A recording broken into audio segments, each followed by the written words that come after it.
দূরে এই ছেলেটি যখন নদীতে সাঁতার কাটতে থাকে তখন তার হাতে থাকা টিউবটি হঠাৎ করে পিছলিয়ে যায় এবং সে নদীতে তলিয়ে যেতে থাকে। সেই নদীতে একটি মানবিক অক্টোপাস বাস করত। যখন ছেলেটি নদীতে তলিয়ে যেতে থাকে তখন অক্টোপাস তাকে নিরাপদে কিনারায় পৌঁছে দেয়। ছেলেটি তখন তার মার কাছে বায়না ধরে অক্টোপাসটিকে তাদের সাথে নিয়ে যাওয়ার জন্য। তারা অক্টোপাসটিকে নিয়ে একটা গবেষণাগারে সংরক্ষণ করে রাখে।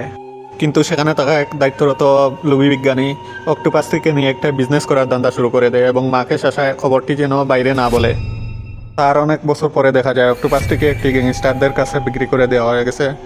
অক্টোপাসটিকে যখন গ্যাংস্টাররা নিয়ে যাচ্ছিল তখন ছেলেটি বাধা দেয়, কিন্তু গ্যাংস্টাররা আবার সেই ছেলেটিকে সমুদ্রে ফেলে দেয়।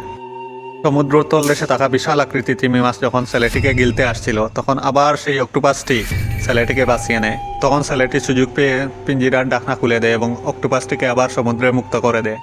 এভাবেই অক্টোপাসটি মুক্ত হয়ে যায় এবং তার বন্ধুকে ধন্যবাদ জানায়।